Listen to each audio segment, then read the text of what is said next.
Pernah kepikiran nggak sih, kenapa negara kita yang punya ribuan pulau ini disebut negara maritim?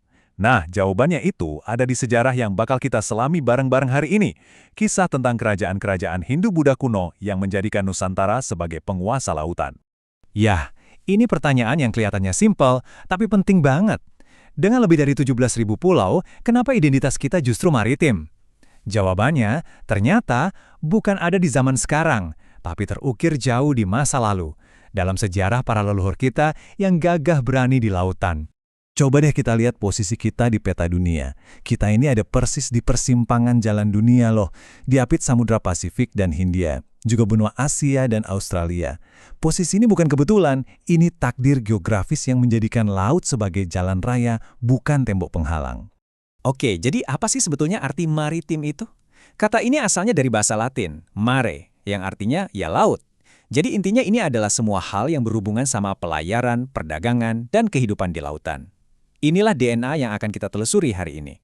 Terus, gimana caranya kerajaan-kerajaan besar ini bisa muncul dan berkuasa? Ternyata, ada resepnya loh, semacam 3 bahan utama yang bikin mereka bukan cuma bisa bertahan, tapi juga jadi penguasa samudra.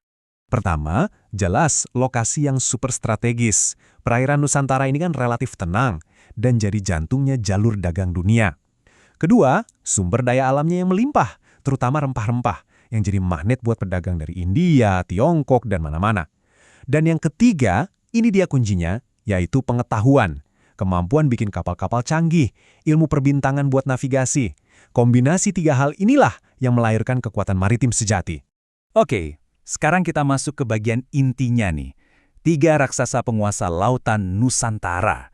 Kerajaan-kerajaan yang nggak cuma pakai laut, tapi benar-benar menjadikan laut sebagai identitas mereka. Kita mulai dengan Sriwijaya, sebuah kekaisaran bercorak Buddha yang muncul di abad ke-7, pusatnya ada di Palembang, Sumatera. Mereka ini bisa dibilang pemain besar pertama di panggung maritim Nusantara. Nah, lihat deh gimana cara Sriwijaya mendominasi. Mereka pegang kendali penuh atas Selat Malaka, yang waktu itu ibaratnya jalan tol utama perdagangan dunia. Komoditas andalannya, emas dan kapur barus. Bisa dibilang, mereka ini jadi penjaga gerbang buat siapapun yang mau dagang antara India dan Tiongkok. Tapi, ya, nggak ada yang abadi. Serangan dari dinasti Chola India di tahun 1025 dan pukulan telak dari Majapahit di tahun 1377 perlahan-lahan bikin mereka runtuh. Selanjutnya, kita geser sedikit ke Jawa Timur, ke Kerajaan Singhasari. Ini adalah kerajaan Hindu yang mencapai puncak kejayaannya di bawah pimpinan seorang raja yang visinya jauh ke depan. Namanya Kertanegara di akhir abad ke-13. Nah, ini dia gagasan yang revolusioner banget buat zamannya. Raja Kertanegara percaya kalau lautan yang luas ini justru jadi jembatan yang menghubungkan pulau-pulau, bukan tembok pemisah. Filosofi inilah yang jadi dasar dari kebijakan Cakrawala Mandala Dwipantara, sebuah cita-cita besar buat menyatukan seluruh kepulauan di bawah Panji Singasari. Dan tentu saja, yang terakhir, sang legenda, Kekaisaran Majapahit. Didirikan tahun 1293 di Jawa Timur, kerajaan ini berkembang jadi kekaisaran terbesar dan terkuat yang pernah ada dalam sejarah Nusantara. Siapa sih nggak kenal sama Sumpah Palapa? Ini adalah sumpah legendaris dari Mahapatih Gajah Mada. Beliau bersumpah nggak akan istirahat sebelum berhasil menyatukan seluruh Nusantara di bawah bendera Majapahit. Sebuah ambisi yang luar biasa, dan laut adalah kuncinya. Puncak kejayaan Majapahit itu ada di bawah Raja Hayamuruk. Nah, ini yang bikin mereka unik.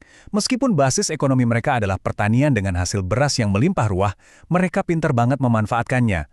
Beras itu mereka jadikan komoditas utama dalam perdagangan maritim, yang didukung sama angkatan laut super kuat. Zaman inilah yang juga melahirkan karya sastra keren seperti Nagarakhartagama dan Sutasoma. Eits, tapi jangan salah, Sriwijaya, Singhasari, dan Majapahit memang raksasanya. Tapi panggung sejarah Nusantara ini jauh lebih ramai dari itu. Yuk kita lihat beberapa kerajaan penting lainnya yang hidup di era yang sama.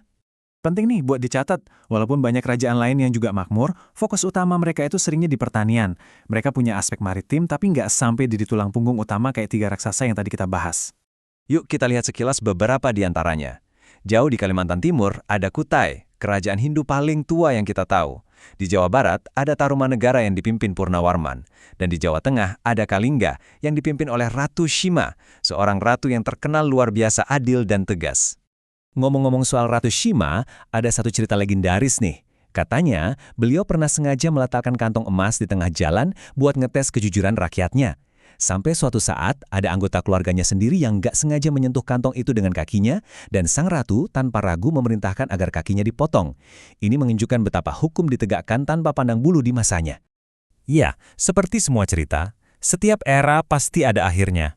Sekarang, mari kita lihat gimana era Hindu-Buddha ini perlahan memudar. Dan warisan tak ternilai apa yang mereka tinggalkan untuk kita hari ini. Garis waktu ini ngasih kita gambaran yang jelas soal transisinya. Kemunduran Majapahit itu mulai terasa setelah wafatnya Hayam Wuruk. Terus kejatuhannya dipercepat oleh munculnya kekuatan baru, yaitu Kesultanan Demak. Dan momen penutupnya adalah saat Pajajaran, kerajaan Hindu besar terakhir di Jawa, akhirnya runtuh. Jadi, apa sih warisan terbesar mereka buat kita sekarang? Pertama, jelas, konsep politik tentang Nusantara yang bersatu. Kedua, karya sastra abadi yang jadi rekaman sejarah kita. Dan yang paling penting adalah gagasan bahwa laut itu penghubung, bukan pemisah. Semua inilah yang jadi fondasi identitas budaya kita sebagai satu bangsa sampai detik ini.